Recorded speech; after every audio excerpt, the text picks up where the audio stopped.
Brought to you by Penguin.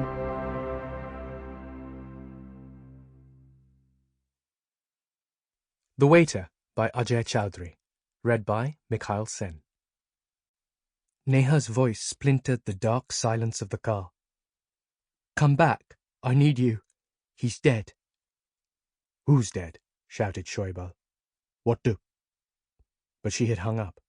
He looked at me in consternation, screeched the Volvo through a U-turn, then gunned it through the lashing rain, making it to Hampstead in record time. Slamming on the brakes, he turned, took one look at his daughter slumped unconscious in the back, then thrust his car keys into Maya's hands. "Take Anjali home immediately. Kamil, you stay with me." I scrambled out of the car and ran to the shelter of the portico as he hurried his wife into the driver's seat, ignoring her faint protests.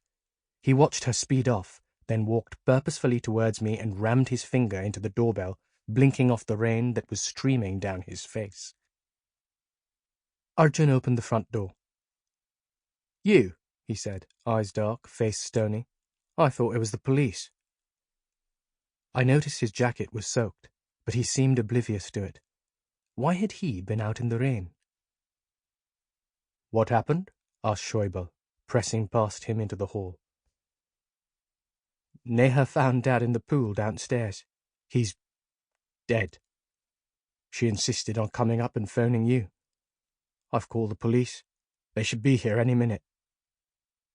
He led us to the living room where we found Neha, head buried in her arms.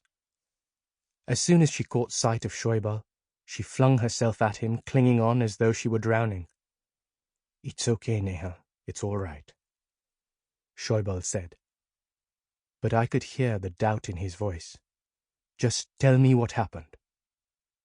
"Rakesh, a terrible accident." Sobs choked her words. Shoibal took control. "Show me. Taratari." "I can't look at him again. Arjun, please." Neha looked beseechingly at her stepson. He gave a sharp nod and ran us down a flight of tiled stairs till we were enveloped in a sharp, chlorinated humidity. On the floor, at the edge of the swimming pool, was the body of Rakesh Sharma, his clothes and hair sodden. He might have been asleep if it weren't for the fact that there was a massive hole in the side of his head, blood and brain oozing into the puddle of water under his skull, forming an intricate crimson pattern on the white tiles. His face was peaceful. The rage that had twisted it the last time he had seen me now vanished. A parallel image slammed into me. The naked corpse in the hotel. Its skull, too, had been crushed. But there had been more blood. Hell of a lot more. I shivered at the recollection. No more of that. Another time, another world. I was a different person. No longer a police officer. I had to deal with the present, with this body. The past would have to wait its turn. My mind flew to the moment we'd heard Rakesh's revelation, the confusion on their faces, the hushed whispers that ceased as I approached with the drink tray. The clues lay in all I had seen and heard. The cops were on their way, but I had been here. Sensed the dynamics, the underlying tensions, the hostility in the air. I knew with an unflinching certainty that Neha was wrong. This wasn't an accident.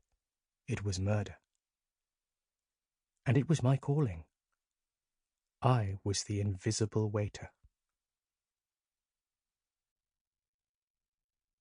The Waiter, 12 hours earlier. London, October, Saturday. The gleaming knife in my hand was polished to within an inch of its life. I laid it parallel to the fork framing the white dinner plate. As I tried to fold the napkin into the shape of the helmet, which I could never get right, the sight through the window of a woman sauntering along the opposite pavement, a child on either side clutching a hand, lifted my melancholy for a moment. All three dressed in canary yellow with matching umbrellas. Floating drops of sunshine on this grey, inhospitable day. Shoibal saw my ineffectual fumblings, put his mobile on speaker, grabbed the napkin from me, deftly created visor, nose and skull, and whispered, 2 months and you still cannot do it, Kamil. Sample complete. Ready to continue?